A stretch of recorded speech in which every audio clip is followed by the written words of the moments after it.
The Resident Evil 2 remake is a terrifying game. Fortunately for you, I've got some tips that'll hopefully help you navigate through Raccoon Police Department.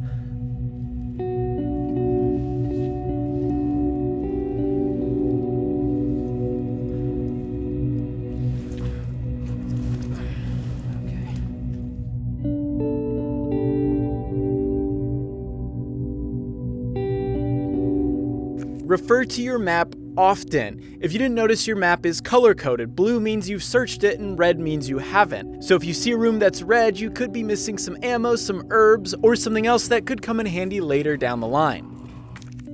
It's also smart to plan your expeditions, especially later in the game when you're being chased by this guy. You probably want to figure out where you need to go and what's the quickest way to get there. You've probably noticed that as you explore, you might find gun parts which you can combine with some of your guns. These can boost your accuracy and clip size, among other things, but they can also take up more space in your inventory. In Resident Evil 2, it's very important to organize your inventory, and sometimes these guns can be a little too big. If a gun you like is too big because of a part you added, you can always remove that by highlighting it, and then you can just remove the part. Beautiful. Quick turn has been a big part of the Resident Evil series, and it is here in Resident Evil 2. If you haven't noticed by now, you cannot open a door with your back to it. You're going to have to flip around, and the best way to do that is by holding back on the control stick and pressing circle or B. That way you can turn around nice and quick. Wooden boards are your friend. You can use this to reinforce windows so zombies can't break in. You do a lot of backtracking in Resident Evil 2, so this can save you a lot of resources and a headache later down the line.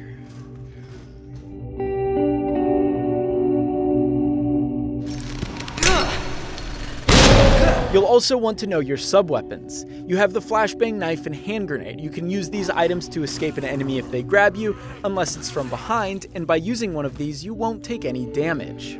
You should also know that a knife will break after a while, so keep an eye on its durability. And keep in mind, if you use a knife to escape an encounter, you have to kill that zombie before you can get it back.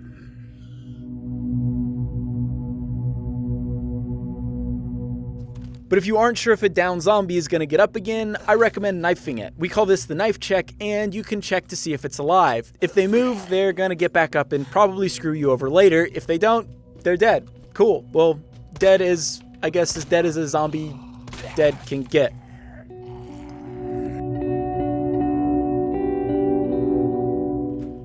You get to a point where the Tyrant or MR.X will follow you around the building and ruin your day. It's not worth wasting any resources on him because you can't kill him. However, if he does have you trapped, you can put a few rounds in his skull and he'll kneel, that way you can run away.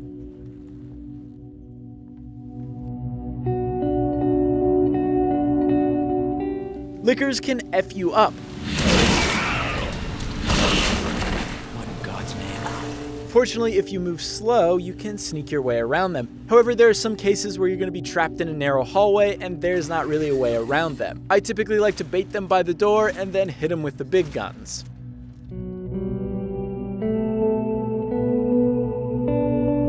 Every now and then you might find an item that you aren't sure what to do with. The first thing I recommend doing is examining it. A lot of times there's a latch or something you can interact with from there that will hopefully give you something of use. You've probably noticed by now that there are a lot of safes and locks scattered around Raccoon Police Department. Make sure to read through the notes you find because a lot of times you can find the code or combo in those documents. Most times they'll even tell you where that locker or safe is located, so it shouldn't be too hard to figure out which code goes with what. And if you find a roll of film, make sure to develop it in the dark room. A few of the game's secret items can only be found that way. Those are just some tips we have at GameSpot, but if there's anything I missed or something that you think is really important that other players should know, leave them in the comments below. And as always, thank you guys so much for watching.